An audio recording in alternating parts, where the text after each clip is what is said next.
fitness, sports, music, performance, pageant show, and all the incredible creative talents and shows and performances. This is my experience with this event.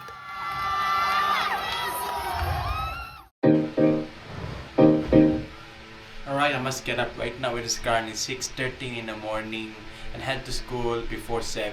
It's currently 6:40 in the morning. It's actually a big day for us today and tomorrow because there are going to be a lot of activities and fun that's going to go on today and tomorrow. There's going to be sports, there's going to be competition. I must head out of this house right now. I have to be there before 7 in the morning.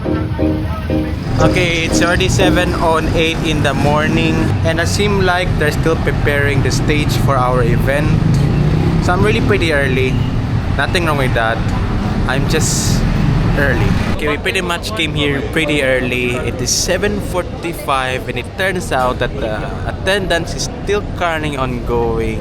It's still probably worth it for the fact that I just showed up here a little more than 45 minutes ago. It's just like a few of us over here. I believe the mass is about to start. Now that the mass has successfully concluded, we might be starting the event in a little less than 10 minutes from now. Now that everything is ready and set, I'm now tucked in my seat and the event is going to start within a few minutes. And please do note that I'll be documenting everything that I'll be going through within this event. I'm not really going to dive deeper into sports or any related extracurricular activity. I'll just be walking you through what I've gotten through. If it is all about chess, if it is all about me experiencing my fun watching guys playing volleyball or any type of sport, I'll be documenting that. I'm not really going through who's going to take the victory or anything. In this juncture, before the event will formally start, I have heard that the instructors or the faculty are currently announcing the top 25 performing students of our department. General weighted average of 1.42, JulianneFerndale.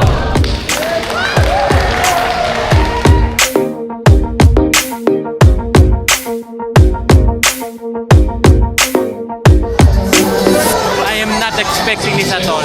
Now that the event has finally started, guys are cheering.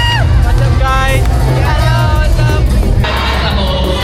Practicing chess because I'll be having my chess tournament later, just to get some sense of refreshment. I was a little bit behind position at the first 10 moves, but I was able to nail it in the end. This part of the event began with a singing duet presentation. What I can say about the second year's contemporary dance is that they're really trying their best to ensure that every movement and flow will really match the essence of the music. But the first few students were able to do it better because they also expressed their emotions, hopefully that they actually synchronized it within the essence of the music. I don't have any idea why there are only 3 students performing in this particular dance.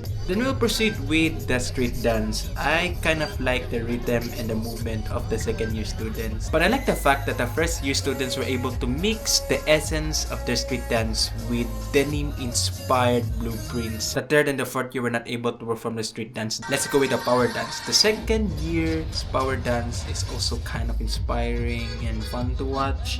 I really like that they really dedicated every hour of the days that they spent practicing this. It's really executed. But once again, the first year students were able to mix their emotions that match the dance. It's just surreal.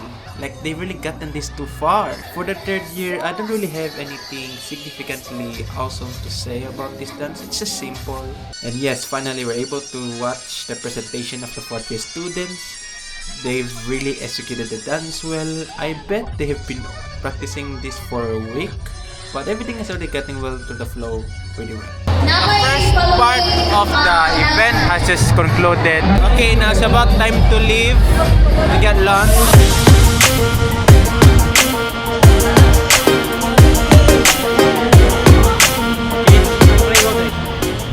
Having lunch? It's 11:20 in the morning. I might want to catch up my chess tournament, which will come a little later in the afternoon. So I'm right now with my friends. What's up, guys? Hi bro! What's up? Hi vlog! Shout out, guys. Best luck for us! Okay, I could consider what I have for lunch as a snack. Alright, that's pretty much all I have for lunch.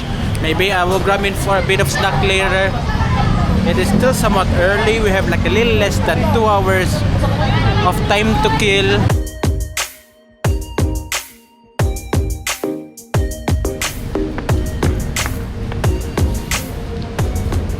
So, I'm currently here back in the campus because I'll be playing in a chess tournament which will be held in one of the rooms here in the campus, and it will not start at 1:30 in the afternoon. That is why I'm currently sitting here at the quadrangle of our campus to just wind down and actually get the energy flowing.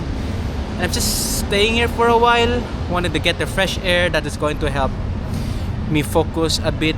These are my friends, by the way. What's up, guys? What's up? Hello, guys. We're going to play the volleyball. I'm not here playing the volleyball. I'm just chilling here.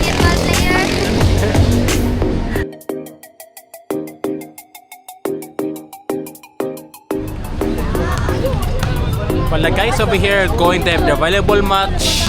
Bye, guys. Bye, guys.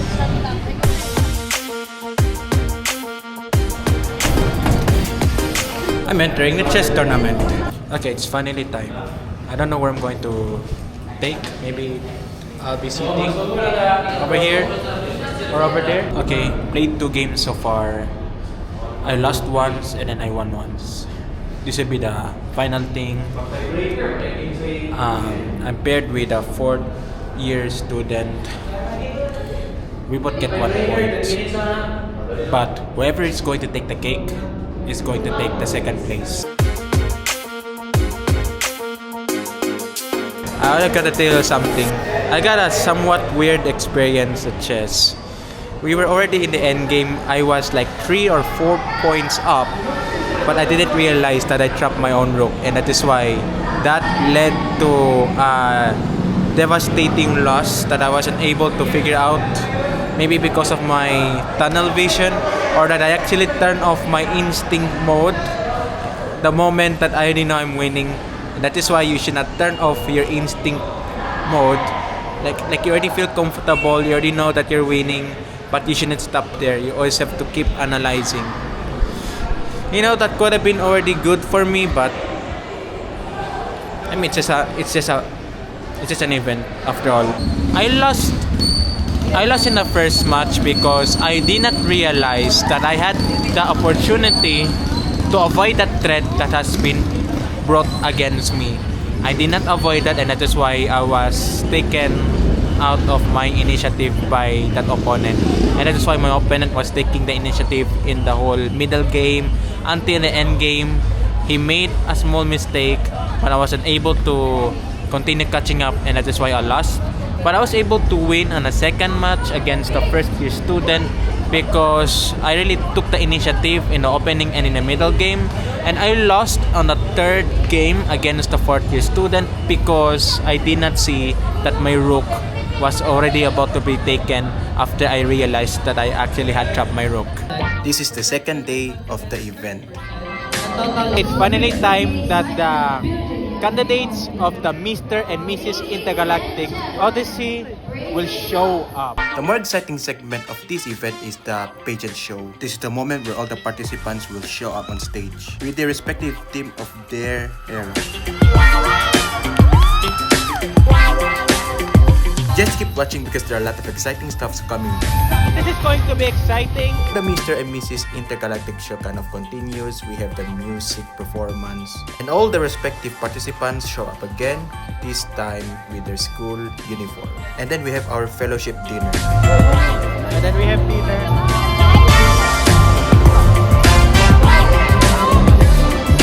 It seems like everybody here are currently enjoying their dinner, like they're bonding with each other, and then everything has gotten well. We're having so much fun, and I guess within a few minutes from now we're going to have another part of this show where all the candidates will once again stand on stage and have their final showdown. And then the announcing of winners will then be followed. Here is the most exciting part of this show. First up, the Miss.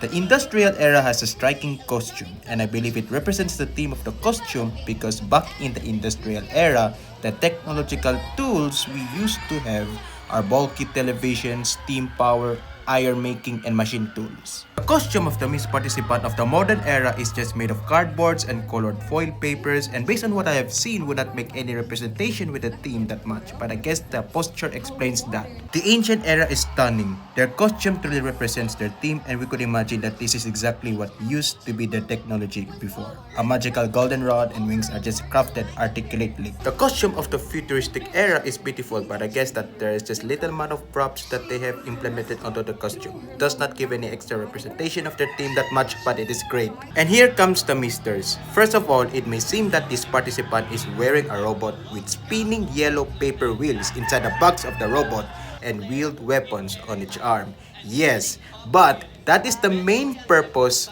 of the costume. The costume is meant to be transformed into a train. Such an innovative piece of concept. The Mister of the modern era hovers his phone with a flashlight turned on to represent the essence of what is going on in the modern era, smartphones. Nice illustration of the theme and good act. Here comes the Misters from the ancient era. The wings look intricately designed as always, suiting their theme pretty nicely, as well as the magical rod, the crown on his head, and the costume. That's what I really like about the presentation of the ancient era. First, maybe if you could redesign the helmet of the props and tune it to emit bright light within the helmet and redesign the chest and other parts of the props to make it like a shining armor, you would represent the theme much better, but it is great. Oh my god, it's just mind-blowing!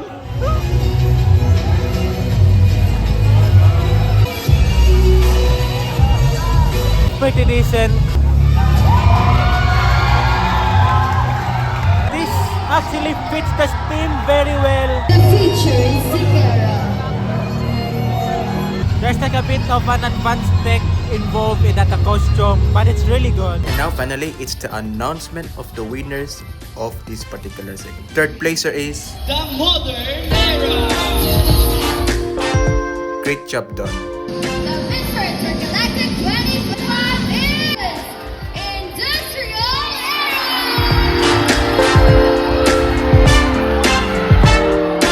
And for the Miss Intergalactic 2025, who is your pick?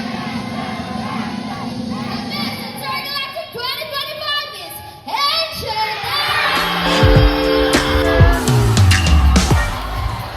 World champion is the Congratulations to the industrial team for taking the championship. What really matters more is the friendship and the bonding and the fun that we have. Because what really matters is if we enjoy that. It doesn't matter if we win or not, but all that matters is the fun and the bonding.